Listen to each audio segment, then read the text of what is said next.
나눌 말씀은 로마서 9장 1절에서 13절 말씀입니다. 로마서 9장 1절에서 13절 말씀입니다.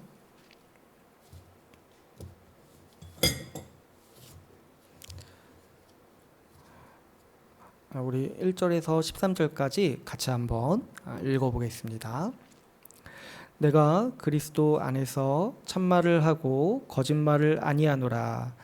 나에게 큰 근심이 있는 것과 마음에 그치지 않는 고통이 있는 것을 내 양심이 성령 안에서 나와 더불어 증언하노니, 나의 형제 곧 고륙의 친척을 위하여 내 자신이 저주를 받아 그리스도에게서 끊어질지라도 원하는 바로라.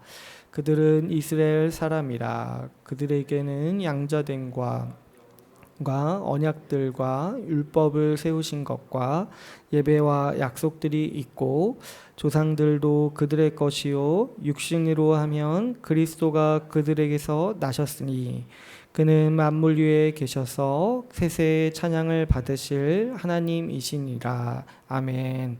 그러나 하나님의 말씀이 폐하여진 것 같지 않도다.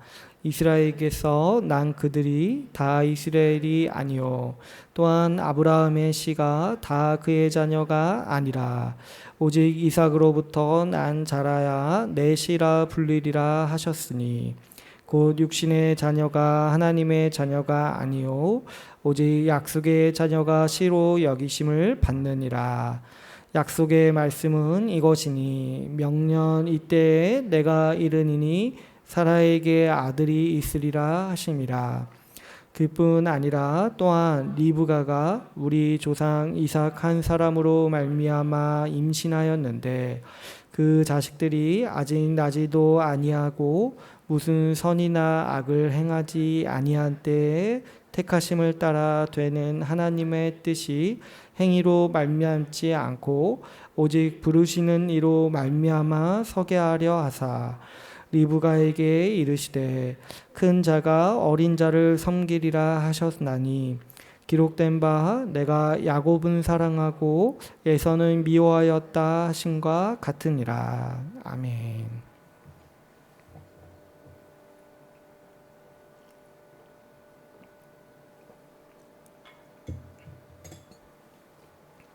네, 우리 오늘 로마서 9장 말씀을 통해서 하나님의 말씀을 같이 나누겠습니다.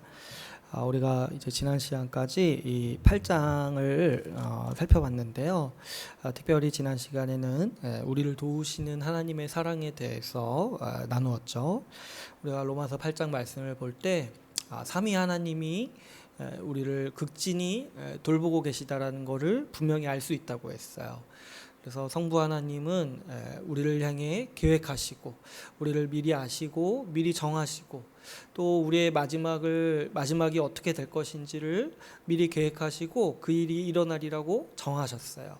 그리고 우리를 위해서 그분의 아들을 내어주심으로써 그분의 계획을 몸소 실행하고 계시는 거죠.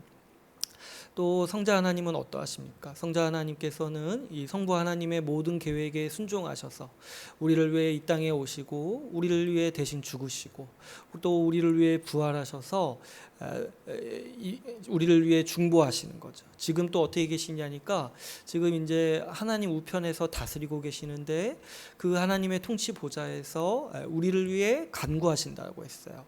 예수 그리스도는 지금 만물을 통치하시는 왕이신데 우리를 위해서 만물을 통치하고 계신다라고 말씀이 우리에게 가르치고 있죠. 또 성령 하나님께서는 어떠하십니까? 성령 하나님께서는 지금 오늘날에도 우리에게 오셔서 우리와 함께 하셔서 우리에게 예수 그리스도의 가르침을 주시고 예수 그리스도의 공로와 예수 그리스도의 능력과 예수 그리스도의 마음을 우리에게 공급해 주신다고 했어요. 그리고 이 성령 하나님께서는 우리와 항상 함께 하시면서 우리의 모든 아픔과 우리의 모든 슬픔에 동감하시고 또 동정하시면서 우리를 위해 간구하신다고 했죠. 이렇게 하나님이 우리를 도우신다고 했을 때 우리는 단순히 그분이 우리를 도우시지 이렇게 말할 수 없고, 그 삼위 하나님이 극진히 이 전체 우주를 다스리시는데 그 다스림이 결국에는 뭐냐니까 우리를 돌보시기 위해서 이 우주를 다스리고 계시다라는 거죠. 그런데 우리는 아주 나쁜 습관이 있다고 했어요. 그게 뭐냐니까 우리는 쉽게 우리의 환경과 우리의 경험을 통해서 하나님의 돌보심을 판단한다고 했죠. 그래서 좋은 일이 있으면 하나님이 나를 위하시는구나, 내지는 좀 나쁜 일이 있으면 하나님이 나를 좀 잊으셨나 보다, 이렇게 내가 경험하는 어떤 그 경험의 이런 것들을 가지고 하나님이 나를 도우시는지 안 도우시는지 이런 걸 판단하는 아주 이 비신앙적인, 아주 이 미신적인 태도가 우리 가운데 있다고 했어요. 그런데 말씀은 어떻게 얘기합니까? 이 말씀은 우리에게 분명히 증거하는 것이 십자가를 볼 때 우리가 하나님의 도우심을 오늘도 그리고 앞으로도 영원히 확신할 수 있다라고 말씀은 우리에게 힘주어서 가르치고 있죠. 8장 32절에서 이 말씀을 우리가 기억하자고 했어요. 자기 아들을 아끼지 아니하시고 우리 모든 사람을 위하여 내주신 이가 어찌 그 아들과 함께 모든 것을 우리에게 주시지 아니하겠느냐. 하나님께서 우리를 위해서 그분의 아들을 십자가에서 이미 내어주셨다는 것은 그분이 항상 우리에게 그분의 전부를 주시겠다는 거죠. 이미 우리에게 그 전부를 주신 분이 앞으로도 우리를 그분의 전부로 돌보시고 또 미래에 그분의 전부이신 상속물, 새하늘과 새 땅을 우리가 상속으로 받을 것을 우리가 확실히 확신할 수 있다라는 거죠. 그 아주 어리석은 생각이 뭐냐니까 그런 거라고 했죠. 내가 십자가는 믿는데 하나님의 도우심은 못 믿겠어. 내가 예수님이 나를 위해 죽으신 건 믿는데 그분이 나에게 복 주신다라는 거는 못 믿겠어. 이렇게 말하는 게 정말 어리석은 거라고 했어요. 그거는 사실은 십자가를 부인하는 거예요. 십자가에서 어떤 일이 일어나는지를 모르니까 십자가는 믿는데 주님은 날 돕지 않는 것 같아, 이렇게 아주 이런 말도 안 되는 말들을 하게 된다는 거죠. 여러분, 그러므로 우리가 십자가를 믿는다라면 우리가 정말 그 십자가에서 하나님께서 그분의 아들을 우리를 위해서 내어주셨다라는 그 이 복음의 아주 이 중심을 믿는다라면 하나님께서 항상 그분의 전부로 우리를 돌보고 계신다라는 사실도 우리는 확신할 수가 있죠.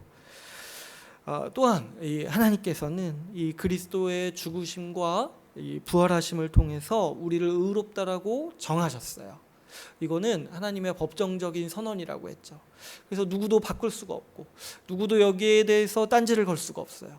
만약에 여기에 대해서 하나님이 의롭다고 하신 우리에게 와서 누가 너 좀 이상하지 않냐, 너 부족하지 않냐, 이렇게 말하는 거는 우리를 대적하는 게 아니라고 했어요.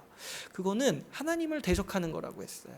하나님이 의롭다고 하셨는데 누가 그 사람에게 와서 너 죄인이다, 너 부족하다, 너 실패했다, 이런 말을 감히 할 수 있겠냐는 거예요.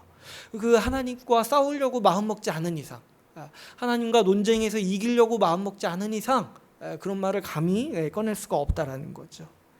하나님께서 우리의 신분과 지위를 의인으로서 보증하십니다.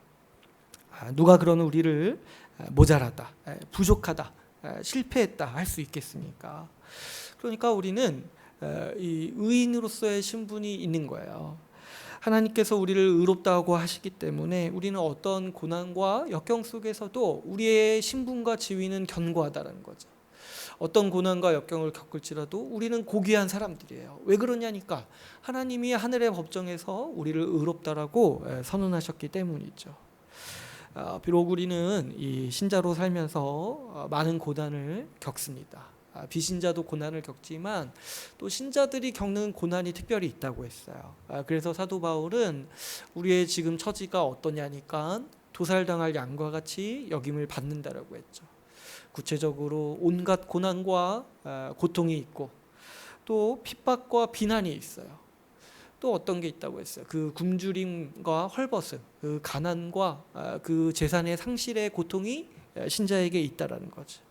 뿐만 아니라 위협, 그리고 칼, 어떤 이 포갑적인 힘에 의해서 당하는 그런 고난과 고통이 우리 가운데 있다라는 거예요. 그런데 제가 한 가지 말씀드린 거는 바울은 이렇게 말하고 있는 게 아니에요. 이런 고난이 있을지라도 주님이 도우시면 우리가 고난 없는 삶을 살 수 있습니다. 우리가 고난을 참으면 하나님이 우리 고난을 없애주실 겁니다. 그래서 우리가 행복하게 살 수 있습니다. 지금 이런 식의 얘기를 하고 있는 게 아니라고 있어요. 사도 바울은 오히려 이렇게 말하고 있는 거예요. 우리는 죽을 때까지 항상 이런 상태라는 거예요. 우리는 죽을 때까지 항상 도살당할 양과 같이 여김을 받는 사람들이라는 거예요.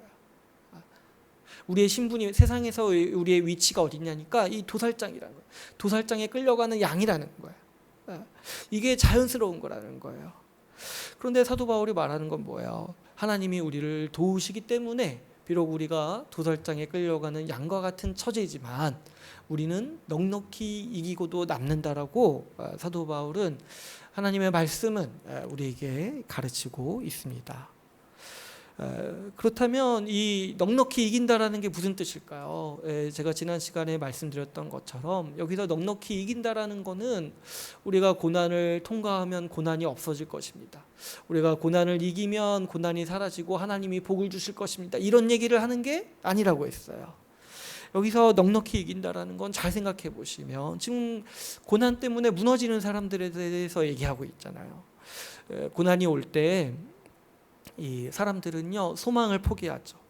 냉소적으로 살거나 또 어떻게 산다고 했어요. 이 눈에 보이는 소망, 내 계획과 내 나름의 생각에서 내가 행복할 거라고 여기는 어떤 그 수단들을 붙잡고 그 보이는 소망을 위해서 살아간다고 했죠. 멀쩡히 교회를 잘 다니던 사람도 이 몇 가지 고난을 만나면 서서히 교회를 떠나는 게 어떤 일반적인 사람의 모습이라고 했어요. 그런데 하나님은 우리가 고난 중에서도 하나님의 뜻에 따라 살도록 도우신다고 했어요. 그리고 이렇게 살아가도록 하는 것이 넉넉히 이기신다라는 의미라고 했어요. 29절에서 8장 29절에서 하나님의 뜻이 무엇인지 우리에게 분명히 말하고 있죠. 우리가 그리스도의 형상을 본받는 것, 그 아들의 형상을 본받게 하기 위해서 우리를 구원하셨다고 했어요. 그러니까 하나님은 우리 삶에 있어서 아주 명확히 드러나는 하나님의 뜻이 뭐냐니까 우리가 그리스도를 닮아가는 거라는 거죠.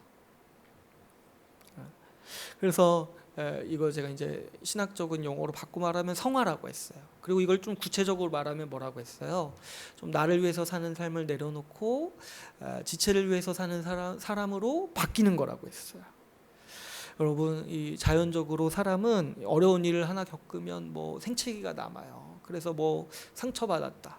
그래서 뭐 이렇게 자존감이 낮아졌다. 이런 얘기를 하잖아요. 그래서 사람은 힘든 일을 겪을수록 그리고 이제 보통은 우리가 나이를 먹으면서 힘든 일을 많이 겪으니까 더 옹졸해지기가 쉬운 거예요. 어려워지고 어려운 일 겪으면 결국에 나밖에 챙길 거밖에 없구나. 나만 챙겨야겠구나. 내 가족만 좀 돌봐야겠구나. 결국에 손해보는 거구나. 이러면 생각을 하면서 사람은 더 옹졸해지고 처음엔 자기 가족만 봤을지 모르겠는데 점점 더 나이를 먹을수록 자기 자신만 보게 된다는 거죠. 사람은 아주 이게 자연스럽죠. 자연스럽게 늙어갈수록 몸의 기력이 쇠해질수록 더 자기만 알게 되고 더 이기적인 사람이 되어가는 게 우리가 살아가는 어떤 이 운명이고 이 양상인 것이죠. 그런데 하나님의 은혜는 이 우리의 어떤 죄로 인해서 늙어가는, 죄로 인해서 쇠퇴해가는 이런 우리의 성정을 바꿔주신다는 거예요. 하나님의 은혜는 우리가 어떤 환경 가운데 있더라도 어떤 고난을 겪더라도 우리를 더 나은 사람이 되도록 바꿔주신다는 거예요. 우리를 더 어떤 상황 가운데서도 우리를 더 그리스도를 닮은 모습으로 성숙해 갈 수 있도록 우리를 변화시켜 주신다는 거지. 그래서 신자는 나이를 먹고 많은 경험이 쌓일수록 더 자기를 내려놓고 더 지체를 사랑하는 사람, 그래서 그리스도의 고난을 더 끌어안는 사람으로 더 성숙해질 수 있다라는 거죠.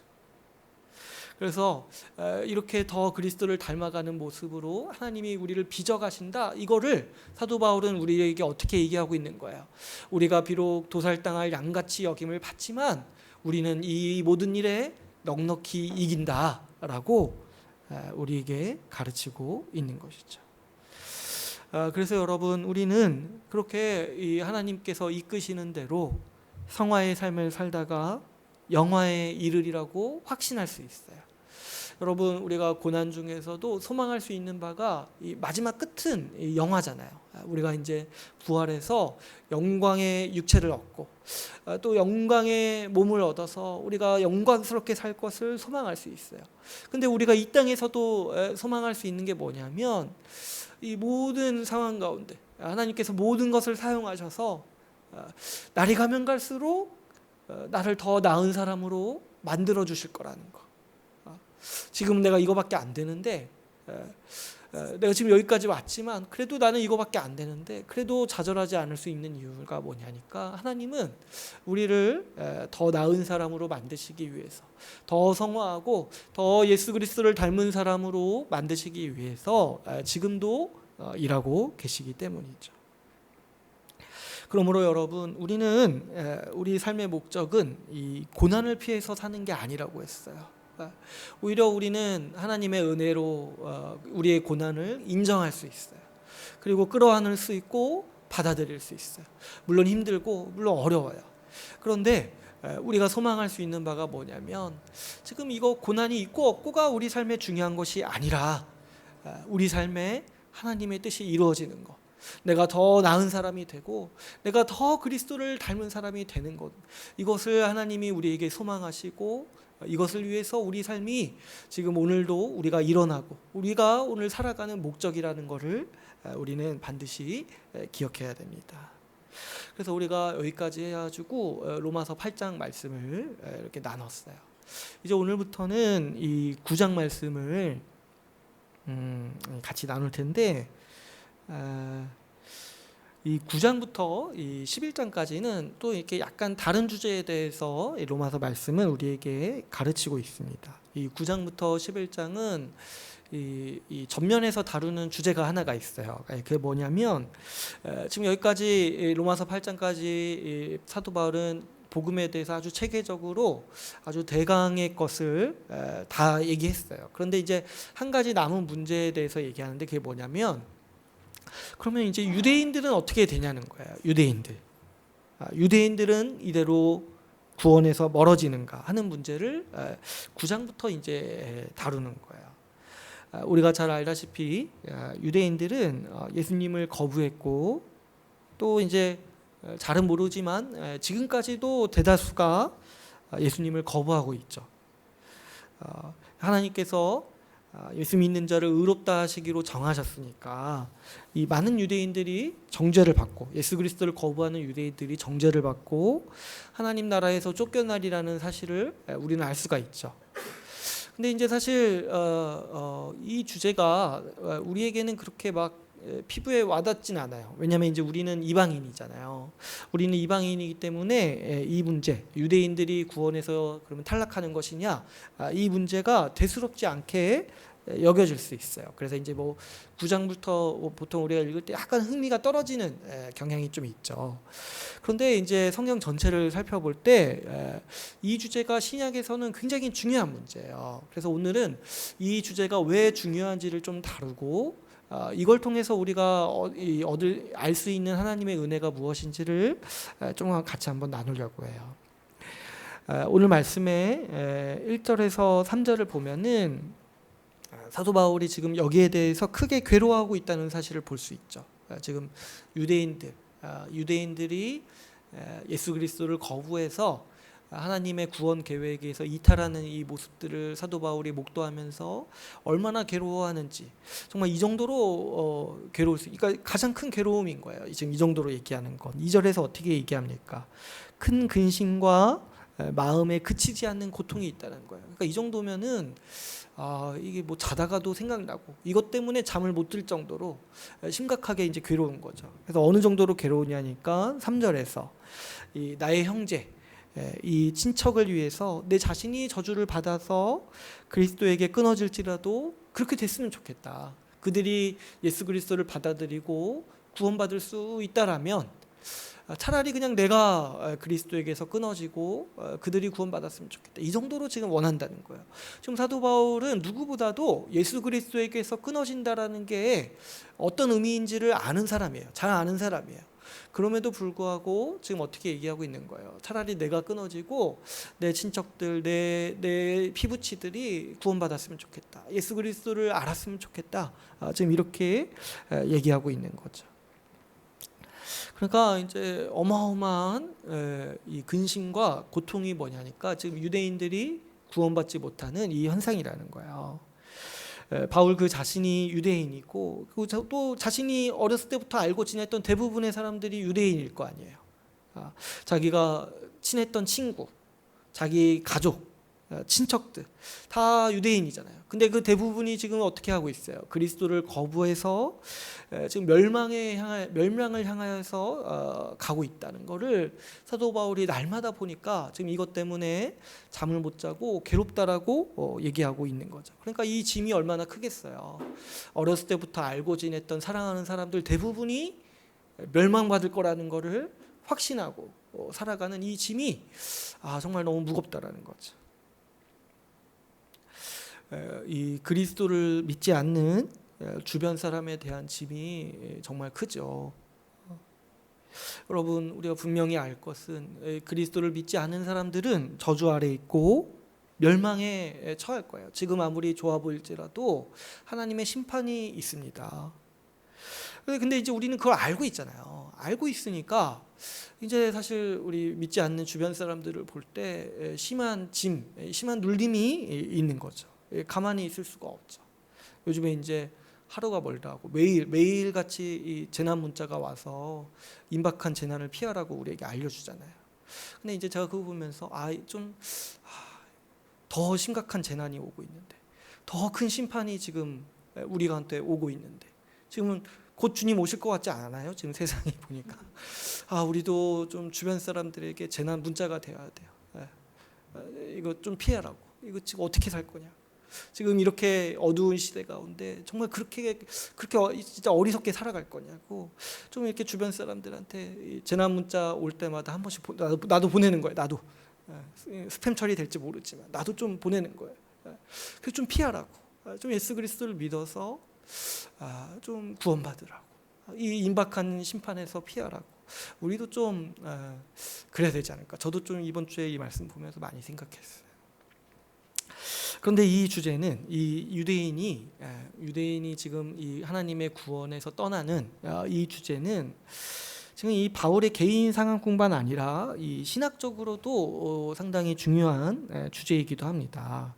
이 4절 5절에서 보면은 그 유대인들, 이 이스라엘이 어떤 지위를 누렸는지에 대해서 설명하고 있죠. 이 4절을 한번 읽어볼까요? 우리 4절 5절을 한번 같이 읽어보겠습니다. 4절 5절 같이 읽어볼게요. 시작.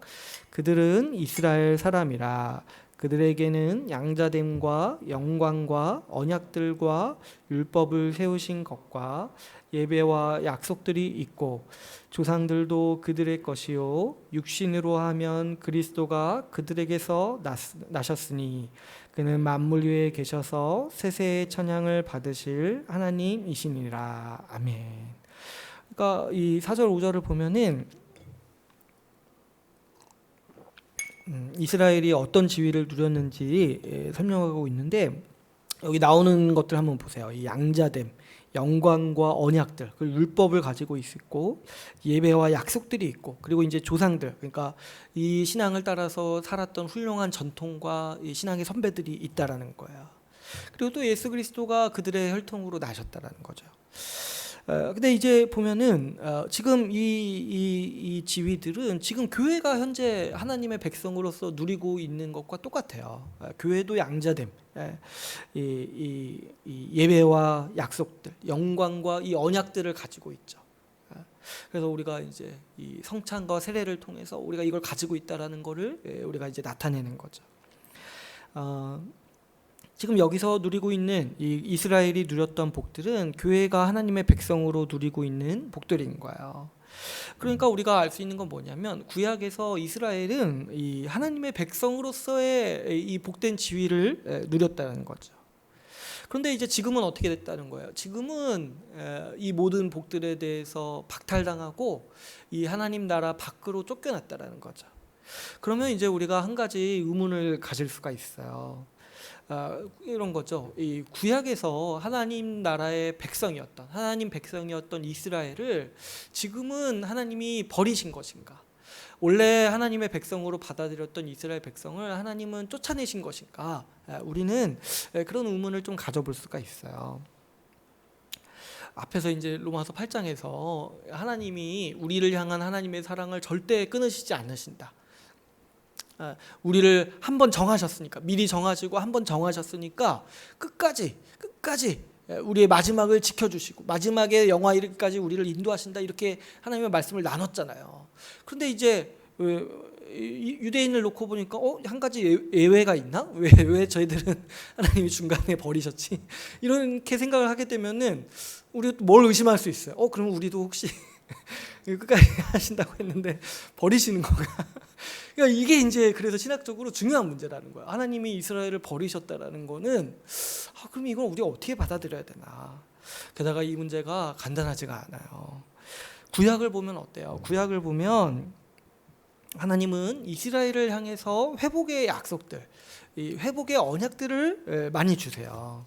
그래서 우리가 대부분의 선지서들을 보면은 대부분 선지자들이 어떤 선언을 하냐면 지금 이스라엘이 망하고 포로가 되었지만 장차 회복해서 다윗 왕 때보다 더 큰 영광을 얻게 될 것이다.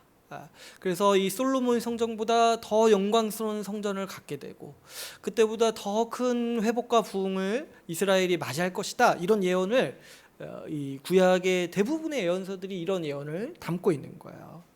그리고 지금 신약에서 예수님이 오셔서 어떻게 말씀하셨냐면 구약의 선지자들이 얘기한 모든 언약이 나로 말미암아서 성취되었다. 모든 예언이 나를 통해서 성취되었다라고 말씀하시는 거예요.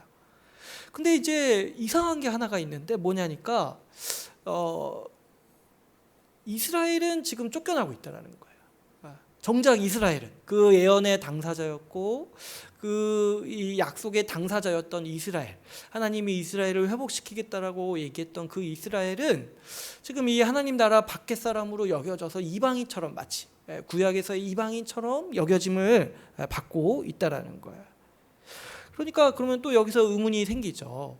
그러면 하나님은 구약에서 이스라엘을 회복시키시고 더 큰 영광을 주시겠다라고 약속하셨는데 지금 보면은 유대인들과 이스라엘은 예수 그리스도를 안 믿어서 좀 이상하게 살고 있잖아요.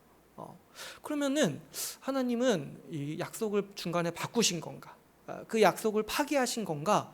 이런 의문을 가질 수 있다라는 거예요.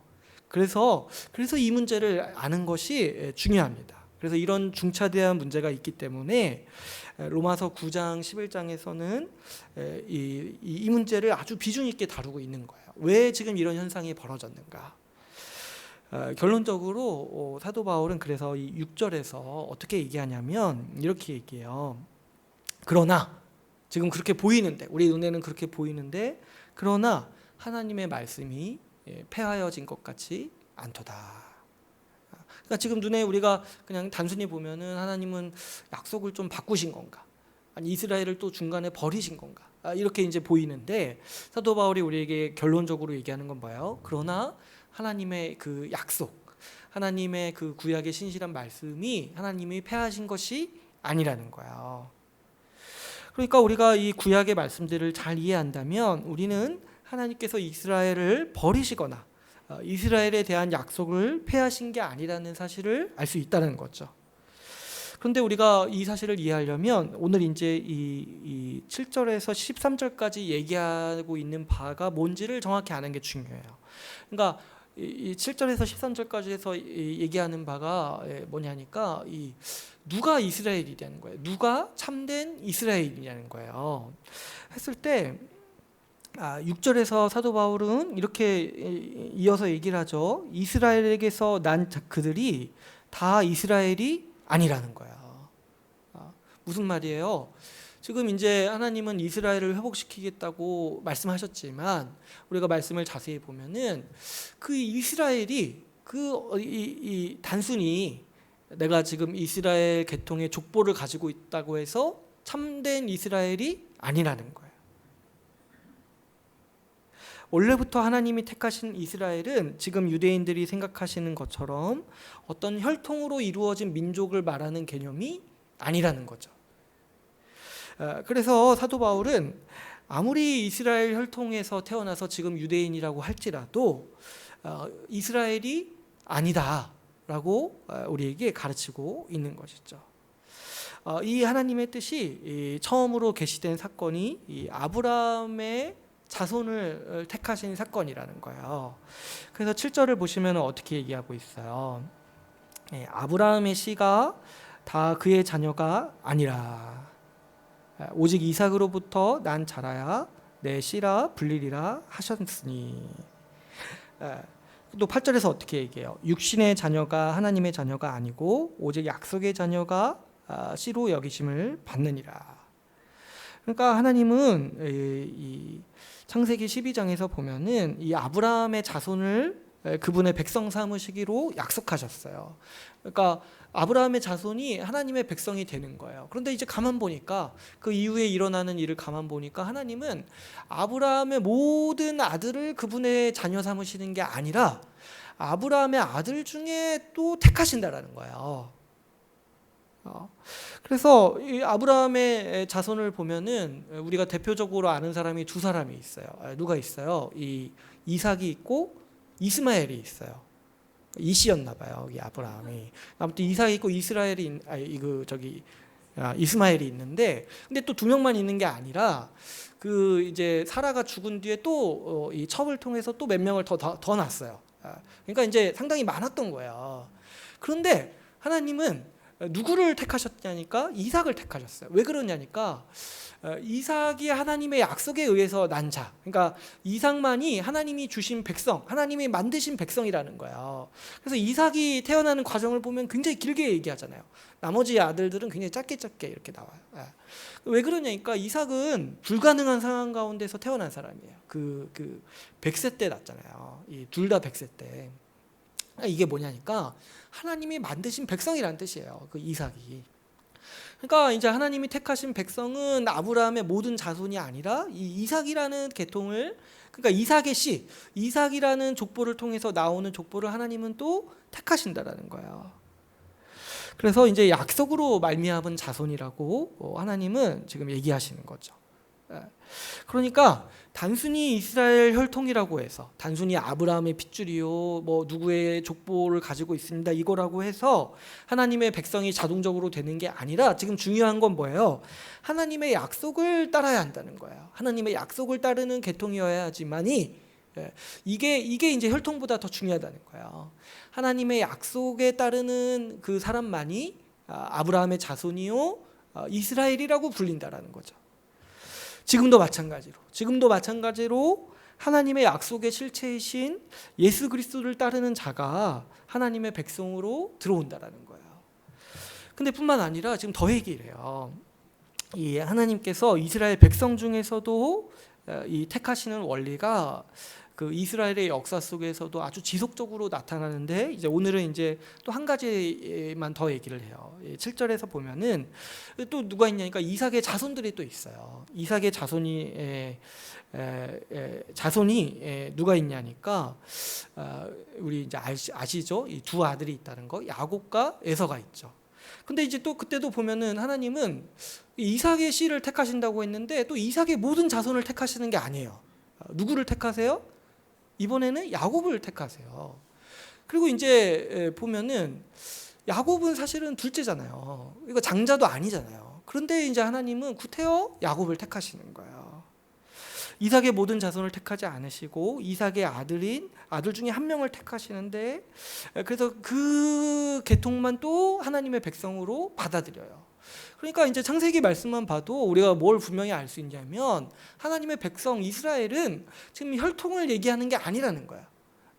같은 혈통이라도 하나님은 택하신다라는 거예요. 그러니까 하나님께서 이스라엘 민족을 단순히 이스라엘 혈통이라는 이유로 모두 구원하신다는 이야기가 얼마나 말도 안 되고 창세기부터 이해하지 못하는 이 어리석은 발상이라는 것을 우리가 알 수 있죠. 그러니까 뭐 어떤 분들은 그래요. 지금 뭐 이스라엘 하나님이 다 사랑하셔서 구원하신다라고. 아니 근데 예수 그리스도를 거부하잖아요. 근데 구원하신다고요? 그게 뭐예요? 그게 하나님의 말씀을 폐하는 거잖아요. 그게 아니라 하나님은 그 혈통을 사랑하시는 게 아니라 하나님이 택하신 사람을 사랑하신다는 거예요. 하나님이 택하신 이스라엘이기 때문에 사랑하신다는 거예요. 하나님은 한 번도 구약에서부터 한 번도 이스라엘이라는 혈통에 있다는 이유만으로 구원하시지 않았다는 거죠. 그러면 하나님은 어떤 기준으로 택하시는가?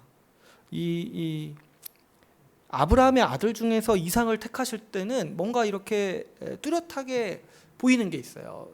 보면은 이삭이 그래도 그 사라 정부인의 외아들이잖아요. 그러니까 하나님이 우리가 봐도 타당하지 않나요?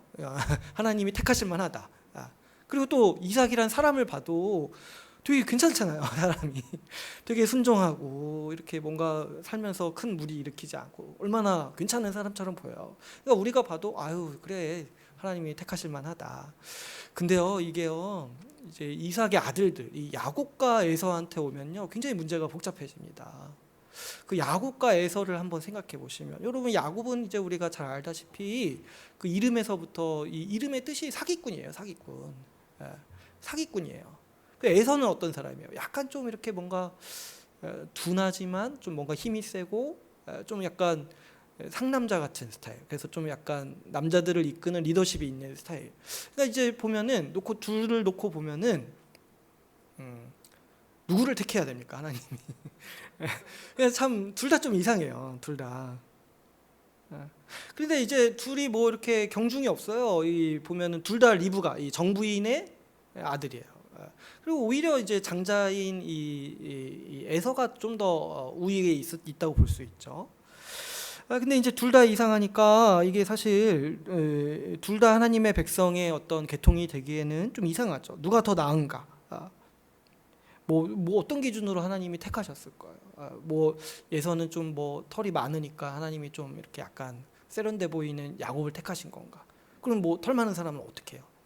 그러니까 뭐 모르겠어요. 왜 하나님은 야곱을 택하신 건가? 에서와 야곱 중에 왜 야곱을 택하신 건가? 어떤 분들은 이런 걸 막 고민해요. 하나님께서 왜 에서는 멀리하시고 야곱은 택하셨던 거.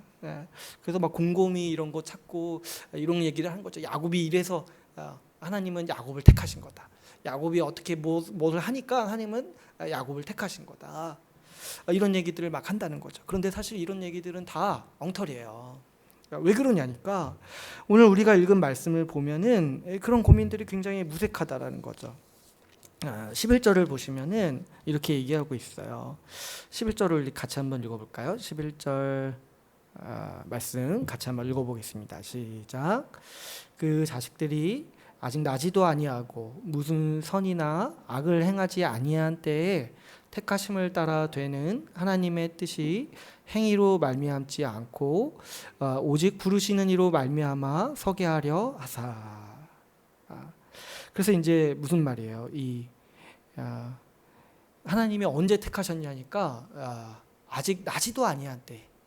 그래서 야곱이나 에서가 무슨 선이나 악을 행한 그거를 보시고 택하신 게 아니라 아직 나지도 아니한 때에 택하셨다는 거예요. 그래서 이제 12절에 보면은 이제 이건 창세기 말씀인데 거기서 이제 리브가에게 말씀하시되 이제 큰 자가 어린 자를 섬기리라고 하나님은 여기서 미리 택하셨다는 거예요. 나기도 전에. 그리고 이제 13절에 보면은 내가 야곱은 사랑하고 에서는 미워하였다. 그러니까 이건 이제 말라기 말씀인데 그러니까 하나님께서 택하셨다라는 건 어떤 의미냐니까 내가 그를 사랑했다. 그리고 택하지 않은 자를 미워했다. 이렇게 이제 표현을 한다는 거야. 그러니까 하나님은 뭘 보고 택하셨냐 했을 때 그 몰라요. 하나님은 나기도 전에 그 사람의 무엇을 보시지도 않으시고 택하셨다라는 거예요. 그래서 우리는 이 하나님의 어떤 기준으로 선택하셨는지 모릅니다. 근데 우리가 분명히 알 수 있는 거는 뭐예요? 하나님은 무슨 인간적인 기준을 가지고 선택하시는 게 아니라는 거예요. 무엇을 하고 안 하고에 따라서 하나님이 쓰시거나 선택하시는 게 아니라는 거예요. 세상에서 제일 엉터리 이 설교나 가르침 중에 하나가 뭐냐면 우리가 이렇게 해야지 하나님이 우리를 쓰십니다. 이런 거, 그런 거. 성경을 보면은 그런 기준을 볼 수가 없어요. 누구를 선택하시는가 몰라요. 오히려 어떻게 얘기해요? 하나님은 그분이 나지도 아니한 때에 그분이 그냥 주권적으로 선택하신다. 오직 하나님께서 그분의 뜻대로 100% 그분의 의지와 그분의 생각과 그분의 마음대로 선택하셨다라고 우리에게 가르치고 있는 거죠. 그러니까 이건 하나님의 주권이요, 하나님의 선택이요, 하나님의 의지시라는 거예요. 우리는 몰라요. 왜 하나님이 그를 선택하시고 저 사람을 버리시는가. 그건 하나님만의 의지이시고 하나님만이 하실 수 있는 결정권이라는 거예요. 뭐 어떤 분은 의문을 제기할 수 있습니다. 하나님이 자기만의 뜻대로 선택하시면 우리는 좀 억울할 수 있는 거 아닙니까? 우리는 좀 그러면 어떻게 삽니까? 그러면 뭐 택함 받은 사람은 그렇게 살고 택함 받지 않은 사람은 그냥 어떻게 살아도 멸망받는 겁니까? 이렇게 할 수 있어요. 이거는 다음 주에 한번. 지금 제가 생각한 시간이 지나가지고 다음 주에 이 말씀이 나와요. 왜 이렇게 생각하는 사람들에 대해서 뭐라고 말씀하신 다음 주에 11절. 그런데 11절에서 분명히 얘기하는 게 뭐냐면 하나님께서는 왜 이런 방식으로 우리를 구원하시는가? 왜 다른 요인이 아니라 온전히 100% 그분의 택하심을 따라서 우리를 구원하시는가 했을 때 뭐라고 얘기하고 있어요? 하나님의 뜻이 우리의 행위로 말미암지 않고 오직 부르시는 이로 말미암아 서게 하려 함이라. 그러니까 뭐예요? 이게 이제 우리 그 로마서 1장에서 8장까지 나누었던 우리 믿음으로 의롭게 된다라는 그 복음을 믿는 믿음의 아주 기둥과 같은 개념이에요. 이 부분도 제가 다음에 설명해 드릴게요. 예정된 시간이 지나서. 다음에 기억나야 되는데. 그러니까 이게 뭐냐니까 여러분, 하나님이요 우리의 행위에 따라서 우리에게 갚으시지 않는다라는 거예요. 뭐냐니까 하나님은 온전히 100% 그분의 의지에 따라서 우리를 구원하신다라는 거예요. 그래서 제가 이제 로마서 1장에서 8장까지 이 복음을 얘기할 때 가장 많이 했던 얘기가 뭐예요? 하나님이 우리의 행위에 따라 갚지 않으신다. 하나님이 우리에게 공짜로 주셨다. 우리의 뭐 공로를 보시지도 않으시고 우리의 흠을 보시지도 않으시고 우리에게 공짜로 우리를 구원하셨다. 그걸 이제 바꿔 말하면 뭐예요? 오늘 이 말씀이라는 거예요. 우리의 행위에 따라서 하나님의 뜻이 서게 하시는 것이 아니라 온전히 하나님으로 말미암아 하나님의 뜻이 서기 위해서 우리를 100% 그분의 의지와 그분의 마음과 그분의 생각대로 택하심을 따라서 우리를 구원하신다라고 우리에게 가르치고 있는 것이죠. 만약 하나님이요 이스라엘 사람이라서 무조건 구원하신다라면 그러면 자기가 유대인인 거 자랑할 수 있어요. 만약 사람의 어떠함에 따라서 하나님이 그걸로 공로를 삼아서 구원하신다라면, 어떤 행위와 어떤 노력이 있는 사람을 구원하신다라면 그 사람은 그걸 자랑하게 되죠. 내가 이거 해서 구원받았다. 그리고 어떤 사람이 어떤 신분 때문에 어떤 인종에 따라서 하나님이 구원하신다라면 그 사람은 그걸 자랑할 수 있죠. 내가 이것 때문에 구원받았다. 내가 이것 때문에 하나님 나라 백성이 되었다. 그런 어떠함이 공로로 인정을 받게 되겠죠. 그런데 그러면 어떻게 되는 거예요? 그건 하나님의 은혜로 구원받은 게 아니라 내 행위에 따라서 내가 구원을 쟁취하는 것이죠. 하나님은 이렇게 하지 않으신다라는 거예요. 하나님은 은혜의 방법으로 그분이 전적으로 택하셔서 구원하셔서 오직 하나님의 뜻만으로 하나님만이 그 구원의 원인이 되기를 원하시고 하나님만이 구원의 공로요, 하나님만이 구원의 통로요, 하나님만이 이 구원의 이 예배 받으실 자, 구원의 공로가 있는 자로 여김을 받으시기를 원하신다라는 거예요. 그래서 여러분, 하나님께서 우리를 구원하시는 방법이 뭐냐니까 하나님이 우리를 전적으로 택하셨다라는 거예요. 그러므로 구원에 있어서 모든 주권이 하나님께만 있다라는 거죠. 우리 구원에 있어서 오직 하나님만이 공로가 있으시고, 그래서 오직 하나님만이 예배 받으시고 오직 하나님만이 영광 받으실 수 있다라는 거죠. 그렇다면은 오늘 말씀을 이렇게 사도 바울이 우리에게 가르치는 지금 이 구약의 말씀들을 한번 정리해 보세요. 지금 사도 바울이 얘기하는 게 뭐예요? 육신으로 태어난 이스라엘이 다 이스라엘이 아니라는 거예요. 누가 이스라엘이에요? 그러면 약속의 자녀, 약속을 따라 사는 사람이 이스라엘이다. 그리고 또 뭐예요? 하나님께서 그분의 뜻대로 택하신 자들이 이스라엘이다. 그러므로 이스라엘은 어떤 개념인 거예요? 이스라엘은 하나님 나라 백성을 얘기하는 이 상징적인 단어인데, 이스라엘은 단순한 혈통이 아니라 하나님의 택하심을 받아 그분의 약속을 따르는 사람들이 이스라엘이라고 불린다라는 것이죠. 그러므로 지금 하나님의 약속인 실체인 예수 그리스도를 믿어서 하나님을 택하심을 받은 우리가 이스라엘이라는 거예요. 우리가 이스라엘이라는 거예요. 갈라디아서 3장 29절을 한번 살펴볼까요? 갈라디아서 3장 29절, 좀만 뒤로 넘어가면 되겠죠. 갈라디아서 3장 29절.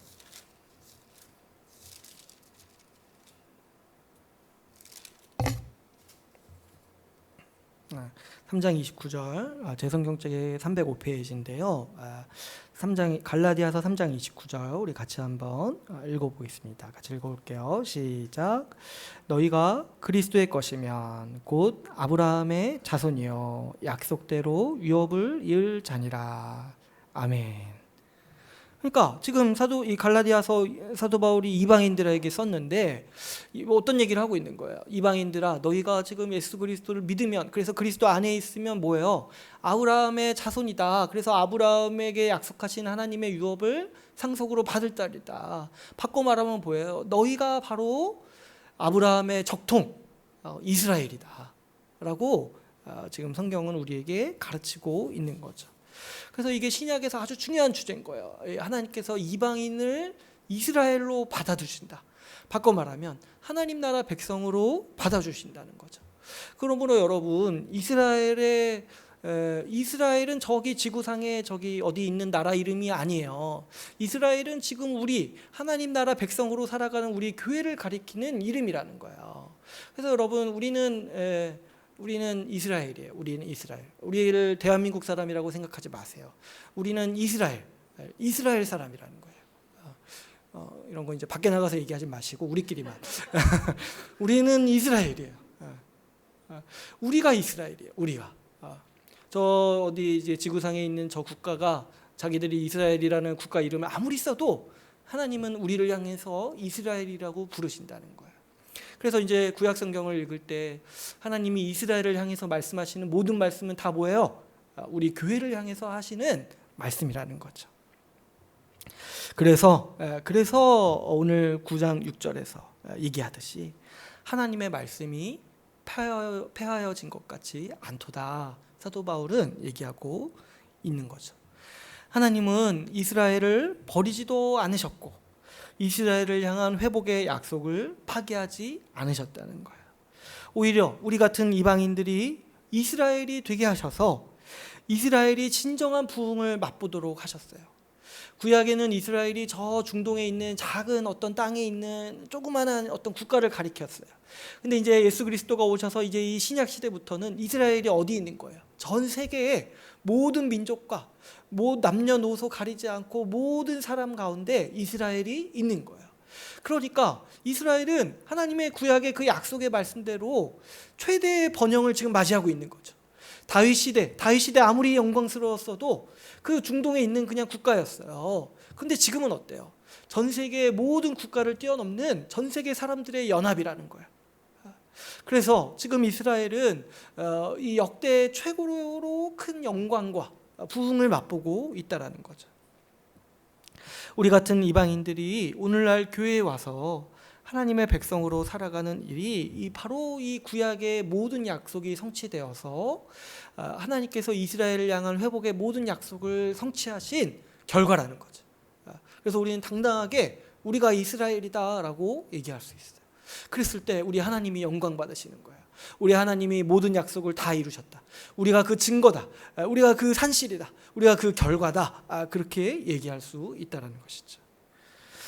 여러분, 우리가 예수 그리스도를 믿고 믿는 자에게 주시는 이 하나님의 약속, 이 하나님의 상속자가 된다는 약속을 소망으로 가지고 살아간다면 우리는 하나님의 택함을 받은 사람들이에요. 우리가 무엇을 해서 하나님의 택함을 받는 것이 아니죠. 또 우리가 무엇을 안 한다고 해서 하나님이 우리를 버리시는 게 아니라는 거예요. 하나님은 우리가 나기 전에 우리를 택하셨어요. 그래서 이 로마서 8장 29절 30절 말씀할 때 나눴듯이 하나님은 우리를 구원하시기 때 우리를 미리 아셨어요. 창세전에 우리를 아시고 우리를 선택하셨어요. 창세전에, 세상을 지으시기 전에 우리라는 사람들이 이 서기 1900 몇 년에 우리 뭐 2000년에 태어난 사람도 있나요? 아무튼 태어날 걸 아시고 그때 태어나게 하실 거라는 계획을 세우시고 우리를 택하셨어요.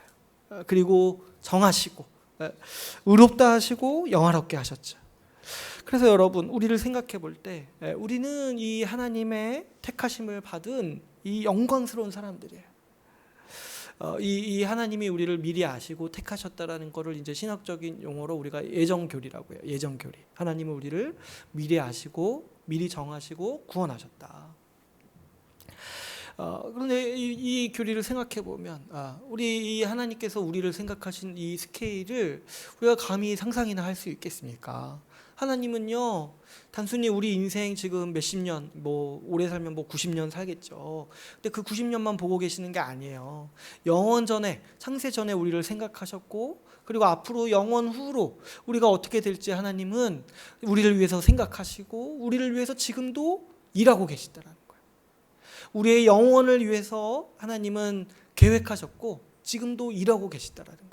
그러니까 우리가 살아가는 인생은 굉장히 사실은 하나님의 계획에서 굉장히 작은 부분이에요. 하나님은 우리에게 영원한 삶을 준비하고 계시잖아요.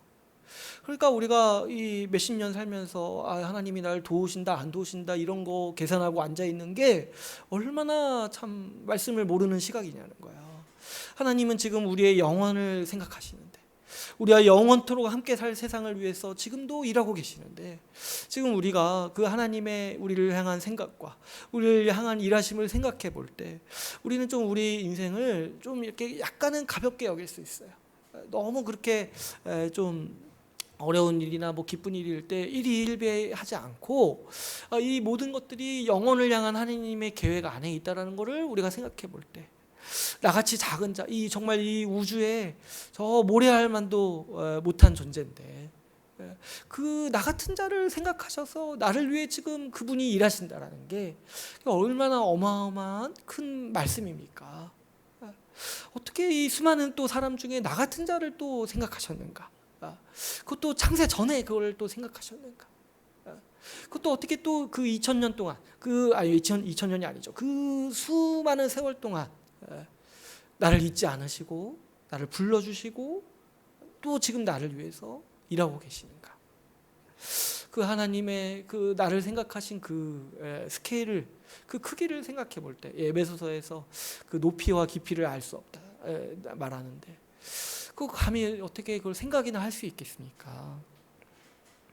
그래서 우리가 이 교리, 이 하나님께서 우리를 택하셔서 구원하셨다, 이 말씀을 생각해 볼 때마다 우리는 참 기쁨이 있고 참 살맛이 나는 거예요. 우리가 택하심 받은 인생으로서 살아간다는 인생을 살 때 얼마나 참 우리 삶이 고귀하고 기쁩니까? 그런데 안타깝게도 오늘날 이 영광스러운 예정 교리를 좀 어떤 하찮은 것으로 바꿔버리고 온갖 사변적인 논쟁으로 변질시키는 사람들이 있습니다. 대표적으로 이 예정교리, 하나님이 택하셨다라는 말씀을 잘못 이해하는 사람들이 이 하나님의 택하심을 어떤 무슨 운명처럼 생각을 하는 분들이 있어요. 그래서 뭐 이런 식으로 얘기를 하는 거죠. 나는 하나님이 택하셨기 때문에 마음대로 살아도 어차피 구원받는다. 이렇게 말은 하지 않지만, 이렇게까지 말하지 않지만 결국 그 삶에 보이는 그 태도가 나는 이제 구원받았으니까, 나의 구원은 확실하니까 나는 마음대로 살아도 된다. 어떻게 살아도 나는 결국에 구원받는다. 이렇게 생각을 한다는 거죠. 그래서 이런 분들이 좋아하는 교리가 뭐 성도의 견인이라고요. 그게 뭐냐니까 하나님이 한 번 구원한 자는 끝까지 구원하셔서 이끄신다. 그래서 이제 함부로 날 판단하지 마라. 내가 지금 방탕하지만, 나 지금 죄 짓고 있지만 하나님이 날 끝까지 인도하셔서 날 구원하실 거야. 성도의 견인 몰라? 내가 안 들어봤어. 날 함부로 판단하지 마. 이런 식으로 이제 하나님의 택하심을 사용한다는 거죠. 그런데요, 이 하나님의 택하심은 그럴 때 사용하는 이 개념이 아니라는 거예요. 오히려 성경은 어떻게 얘기합니까? 성경은 교회에 출석하면서도 방탕한 사람들을 향해서 뭐라고 얘기해요? 너 그렇게 살면 지옥 간다라고 얘기해요. 갈라디아서 말씀에 분명히 이와 같은 일을 행하는 자는 하나님 나라를 상속으로 받지 못한다. 지옥 간다. 이렇게 얘기해요. 그 어느 누가 방탕하게 살고 있는 자에게 그래도 하나님이 널 끝까지 인도해 주실 거야. 이렇게 얘기합니까? 성경에 어디서 그런 얘기가 있습니까? 이 예정교리는 지금 이제 좀 힘든 사람들, 자기 좀 이렇게 열심히 살고 싶은데 좀 약간 힘이 빠지고 소망이 끊겨 있는 사람들, 신실하게 살고자 노력하는데 용기가 없는 사람들, 그때 하나님이 힘 주시기 위해서 내가 너를 택했다. 하나님이 너를 끝까지 인도하실 거다. 이때 하시는 말씀이지. 어디 그냥 그렇게 죄 짓고 있는 사람한테 하나님이 널 구원하실 거야. 아니, 예수 믿어야지 구원받잖아요. 근데 어떻게 죄 짓는 사람한테, 그리고 자기한테 그래도 하나님이 날 구원하기로 확정하셨으니까 나는 구원받을 거야. 이렇게 얘기하는 거는 이거는 아주 이단보다도 악한 사람들이에요. 뭘 보고 하나님의 택하심을 그렇게 확신합니까? 뭘 보고? 사실 이것도 어떻게 하면 하나님의 택하심을 확신할 수 있을지, 이것도 하려고 했는데 이것도 이제 다음에 여러분 생각해 보세요. 유대인들도요, 자신들이 하나님이 택하셨다고 생각해서 하나님 말씀 거부하고 예수 그리스도 거부하며 살다가 저주받고 심판받았어요. 그런데 어떻게 지금 방탕하게 살고 죄짓고 살면서 하나님이 날 택하셨으니까 난 구원받겠지. 그런 얘기는 성경에 없어요. 오히려 성경은 너 그렇게 살면 지옥 간다라고 얘기하는 것이죠. 또 이 예정에 대해서, 이 선택의 교리에 대해서 역사적으로 많이 있었던 오해가 뭐냐면, 하나님께서 택하신 자를 구원하시니까 그래서 전도를 안 해도 된다라고 생각하는 이 흐름들이 역사적으로 있어 왔어요. 이것도 사실 굉장히 어리석은 생각이죠. 하나님은 전도하라고 하셨잖아요. 예수 그리스도를 전하라고 하셨잖아요. 근데 어떻게 자기가 나서서 어차피 주님은 택하시니까 난 가만히 있어야겠다. 근데 그 전도 안 하는 사람은 어떻게 자기가 택함 받았다는 걸 압니까? 전도 안 하고 있는데, 주 뜻대로 안 살고 있는데 어떻게 그렇게 확신합니까? 우리는요, 하나님의 택하심을 그렇게까지 분명하게 알 수 없어요. 그런데 하나님은 우리의 이해를 돕기 위해서 우리에게 주신 은혜가 뭐냐면, 복음을 듣고 믿으면 구원하시겠다라는 약속을 주시는 거예요. 그래서 우리는 간절히 복음을 전하는 거예요. 하나님이 그렇게 우리에게 가르쳐 주셨으니까. 오늘 우리가 읽은 말씀의 1, 2절을 한번 보십시오. 사도 바울의 간절함을 보십시오. 어디 그렇게 하나님이 이렇게 정하셨으니까 그렇게 살다 망하겠지 하고 그렇게 체념하면서 살고 있습니까? 사도 바울이 어떻게 얘기해요? 차라리 내가 죽었으면 좋겠다. 내가 저주받았으면 좋겠다. 저들이 저주받는 걸 보느니 차라리 내가 끊어졌으면 좋겠다. 이렇게 말할 정도로 간절한 심정으로 예수 그리스도를 전파하려고 지금 사도 바울은 갖은 핍박과 갖은 비난을 당하고 있잖아요. 여러분, 우리도 마찬가지죠. 어떻게 그렇게 주변 사람을 향해서 근심과 걱정이 없을 수 있겠습니까? 멸망받을 게 확실한데, 그리스도 없이 살다가, 소망 없이 살다가 정말 그 삶을 아주 쓸데없는 것에, 아주 어리석은 것에 낭비해버리고 망할 것이 뻔한데 어떻게 그렇게 가만히 있냐는 거예요. 어떻게 그렇게 잠이 잘 오냐는 거예요. 우리는 그렇게 살 수 없어요. 하나님께서 예수 그리스도를 믿는 자가 구원받는다라고 우리에게 말씀하셨으니까 하나님의 택하심은 우리가 고민할 게 아니에요. 그거는 그분이 아시는 것이고 우리가 아는 우리의 지적인 수준에서는 예수 믿는 자가 구원받는 거예요. 그래서 우리는 이 택하심을 믿고 또 그리스도를 전하기 위해서 가진 애를 다 써야 하는 것이 마땅한 거죠.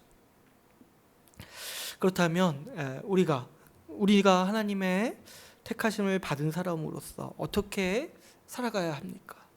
어떻게 하는 것이 이 애정교리를 잘 이해하고 우리 삶에 적용하는 것일까요? 오늘 한 2가지 정도만 나누어 보려고 해요. 먼저는 이 택함 받은 삶에 있어서 합당한 자세는 자기 의를 부인하고 겸손하게 살아가는 태도입니다. 오늘 말씀에서는 하나님께서 전적으로 그분이 택하시는 방법으로 우리를 구원하시는 이유에 대해서 분명히 가르치고 있습니다. 11절에서 아까도 제가 말씀드렸지만 우리의 행위나 공로가 아니라 온전히 하나님으로 말미암아 온전히 하나님의 은혜임을 알게 하시기 위해서 우리를 택하셨다고 했어요. 그러므로 이 택하심의 은혜를 아는 사람의 마땅한 태도는 이 자기 의를 부인하고 겸손하게 살아가는 거예요. 자기 의가 뭐라고 했어요? 자기 자신이 세운 의라고 했죠. 그래서 자기 행위로 자기가 의롭다고 여기고 자기 어떤 노력과 자기 공로와 어떤 자기만의 기준을 세워가지고 내가 이것으로 남들보다 낫다고, 남들보다 더 괜찮다고, 남들보다 더 우월하다고 여기는 그 태도. 그래서 하나님이 나를 마땅히 상 주시고 복 주셔야 된다, 내 행위를 보고 나에게 복 주셔야 된다고 여기는 그 온갖 삶의 방식들, 그 온갖 삶의 모습들이 이 자기의라고 했어요. 근데 하나님께서 왜 택하심을 따라서 우리를 구원하셨냐면은 그 자기의를 철저히 꺾으라고 우리를 구원하셨다는 거예요. 그게 아니라는 거예요. 하나님은 우리의 자기의를 아주 역겹게 여기십니다. 내가 그런 것들을 내미는 순간 우리는 하나님의 은혜에서 떨어지는 자요, 우리는 그리스도의 공로에서 떨어지는 자가 되는 거예요. 내 아주 알량한 공로, 그것으로 이 예수 그리스도의 공로를 덮어버리고 아주 그렇게 어리석게 살아가겠다고 주장하는 것이죠. 하나님께서 우리를 택하신 목적은 그따위 자기로 살아가지 말고 하나님이 주시는 선물을 온전히 받아들이고 살아가라는 거죠. 이 자기를 꺾은 사람은 겸손할 수밖에 없어요. 겸손은 뭐라고 했어요? 나보다 다른 사람이 더 낫다라고 여기는 태도라고 했어요. 그렇죠. 하나님께서 나를 구원하셨는데 내 어떤 공로가 아니라 내 어떠한 것을 보신 것이 아니라 온전히 그분의 은혜로 구원하셨으니까 사실 하나님 앞에서 나 자신이 어떤 사람인지 그렇게 중요하지 않은 거예요. 그랬을 때 나 자신을 보면 항상 부족하고 어리석어 보이는데 다른 사람, 하나님이 구원하신 다른 사람의 그 영광을 볼 때 정말 나보다 더 나아 보이는 거예요. 그래서 이 겸손한 태도가 뭐냐니까 항상 나보다 다른 사람을 더 존중하고 내 의견과 내 주장을 강하게 주장하는 것이 아니라 다른 사람의 의견을 청종하고 다른 사람의 말을 듣고 다른 사람의 말을 귀담아 듣는 것, 이것이 바로 겸손한 태도라고 했어요. 이렇게 자기의를 꺾고 자기를 부인하는 이 겸손한 사람이 여러분 교회에 있는 거예요. 그리고 2번째로 우리가 이 택하심에 따라 합당한 반응은 바로 감사하는 삶입니다. 우리는 우리의 행위와 노력으로 구원 얻은 것이 아니고 하나님의 은혜로 말미암아 구원 얻었기 때문에 우리에게는 하나님을 향한 감사가 있습니다. 내가 뭘 해서 받은 것이 아니기 때문에 하나님의 전적인 은혜, 그분이 택하시고 정하셔서 또 그분이 실행하시고 그분이 다 해주셔서 우리가 은혜를 누리기 때문에 우리에겐 감사가 있는 거죠. 만약에 내가 조금 더 해야 된다라면은 감사가 아니라 불평이 좀 있을 거예요. 그런데 하나님이 다 해주신다니까, 하나님이 택하셨다니까 우리에게 감사가 있다는 거죠. 이 감사가 아주 이제 전면으로 나타나는 거는 우리가 이 예배를 통해서 나타나는 거예요. 하나님을 향한 감사를 예배를 통해 우리는 드러내죠. 하나님께서 전적인 은혜로 우리를 구원하셨기 때문에 우리에게는 항상 주님을 예배하고 싶은 마음이 있습니다. 감사하잖아요. 그 감사를 어떻게든 표현하고 싶잖아요. 그래서 그분의 영광을 찬양하고 그분의 영광을 정말 더 예배하고 싶잖아요. 어떻게 생각해 보시면 어떻게 나 같은 자를 영원 전부터 생각하시고 미리 정하셨는가? 어떻게 나같이 이렇게 작은 자, 정말 아무도 알아보지 못하고 나같이 작은 자를 어떻게 주님은 택하셨는가? 그 수많은 사람 중에 어떻게 나 같은 자를 택하셨는가? 또 더군다나 나의 초라함과 이 부족함을 알아갈수록 어떻게 주님은 나 같은 자를 택하셨냐는 거예요. 나보다 더 훌륭한 사람도 많은데, 저기 더 괜찮은 사람들 많은데 어떻게 주님은 나도 더 죄인 같은 나를 택하셨냐는 거지. 그래서 그 하나님의 은혜가 감사해서 예배하지 않고는 정말 가만히 있을 수가 없는 거죠. 이 하나님의 택하심의 신비가 정말 놀랍죠. 어떻게 나 같은 자를 택하셨는가? 우리가 조금 젊었을 때는 그래 내가 이만하니까 날 택하셨겠지 이런 생각 조금 들 수 있어요. 근데 이제 조금만 시간이 지날수록 우리 자신을 더 보게 되죠. 우리 육체가 노쇠해지고 우리 이 경험이 많이 쌓이고 많은 일을 겪을수록 우리의 실체가 점점 더 드러날 거예요. 우리의 실체가. 그럴 때마다 깜짝깜짝 놀라는 게 내가 원래 이런 자였나? 내가 이거밖에 안 되는 거였나?